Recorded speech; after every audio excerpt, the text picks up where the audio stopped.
Esta hoja Excel se puede particularizar a los datos que normalmente estemos acostumbrados a trabajar. Cuando seleccionábamos una determinada aplicación, lo que estábamos seleccionando es el porcentaje de personas o luces a lo largo del día que estaban introduciéndose. Así, si en vez de oficinas 8 horas hubiéramos elegido pues un hotel o restaurante, tendríamos otra distribución en la que evidentemente pues por la noche están muchas personas y por el día desaparecen.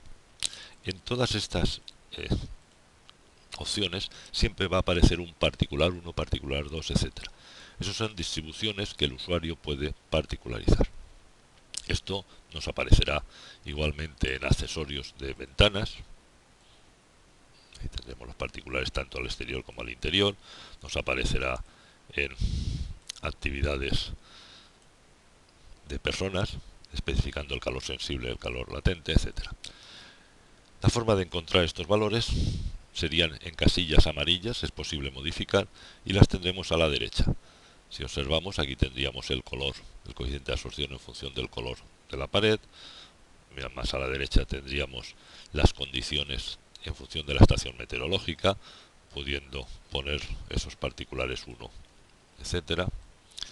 A continuación también tendríamos los correspondientes a la carga sensible y latente de las personas en función de su actividad, bien sea hombres, mujeres o la media.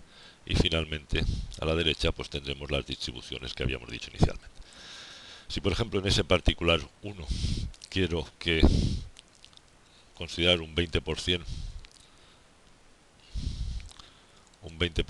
las personas, también puedo, como es una hoja Excel, simplemente coger y correr este valor, o puedo copiar y pegar en ese particular para el caso de luces.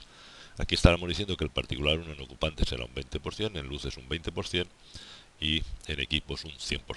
Si nos vamos a la primera hoja inicial y ahora elegimos ese particular 1, observamos esos 20, estos 20 y esos 100%. Por lo tanto, ha sido muy fácil particularizar una determinada distribución o, en fin, lo que decíamos de accesorios o actividades de personas o incluso estación de referencia. Lo mismo aparece en materiales para la composición.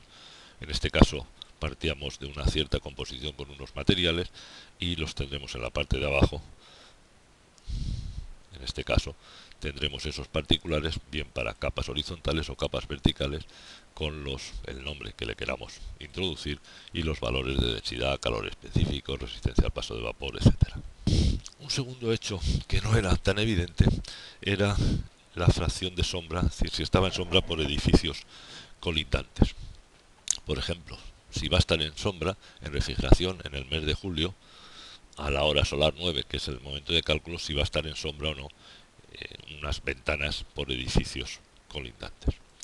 Para calcular es una cuestión geométrica, es relativamente fácil, nos trasladamos hacia la derecha y observamos este caso. Tenemos la ventana en el punto C, el edificio en el alzado que puede dar sombra, tiene una altura respecto a la ventana de 35 metros y en planta, respecto al sur, está posicionado con unas coordenadas x1 y x2 que aparecen en estos cuadros grises. Si observamos, en este caso, esa ventana estará el sol y únicamente estará en sombra a las 11 horas solares por ese edificio. El resto estará en sombra. Por lo tanto, cuando calculemos a las 9 horas solares pondremos que está en sol y a las 11 deberíamos de introducir allí un 1. No se traslada automáticamente.